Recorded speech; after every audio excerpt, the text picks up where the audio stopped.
Hi అండి. ఇది ఏం టెంపుల్లో మీరు గుర్తుపట్టిర్రా? మా సైడ్ వాళ్ళైతే గుర్తుపడతారు. ఇది ఇల్లంతకుంట టెంపుల్ అనమాట. మేమైతే శ్రీరామ నవమి రోజు వెళ్ళకపోయినా నెక్స్ట్ డే అయితే మమ్మల్ని రప్పించుకున్నాడు రాముల వారు. ఇక్కడ మేము వెళ్ళిన వెంటనే ఒక 3 ప్రదక్షిణలు చేసి గర్భగుడిలోకి వెళ్ళి మంచిగా దండమైతే పెట్టుకొని దర్శనం చేసుకున్నాము. బయటకు వచ్చి ఇలా టెంకాయ అయితే కొట్టినాం. మేము ఇంతకీ ఎందుకు వచ్చినామో చెప్పలేదు కదా, మా రిలేషన్ వల్ల మ్యారేజ్కి వచ్చినాం అనమాట. జరిగేటప్పుడు నేనేమీ షూట్ చేయలేదండి. ఇప్పుడు పెళ్ళి కూడా అయిపోయింది. ఇక మేము లంచ్ దగ్గరికి అయితే వెళ్తున్నాం. వేరే పక్కన ఒక రూము తీసుకున్నారనమాట. అక్కడ లంచ్ అరేంజ్ చేసిర్రు. అందరం కలిసి ఇక్కడ కూర్చొని తింటూ ఉన్నాము. స్కూల్కి వెళ్ళినప్పుడు స్కూల్ దగ్గర ఇలాంటి కలర్ఫుల్ ఐస్ క్రీమ్లు అమ్మేవాళ్ళు. మీరు కూడా తినేవాళ్ళ నాకు కామెంట్ బాక్స్లో కామెంట్ చేయండి. ఇక్కడ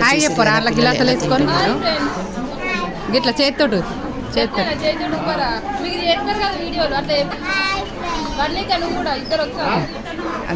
లంచ్ చేసేసి ఇంటికైతే వచ్చేసిన. వీడియో నచ్చితే లైక్ చేయండి.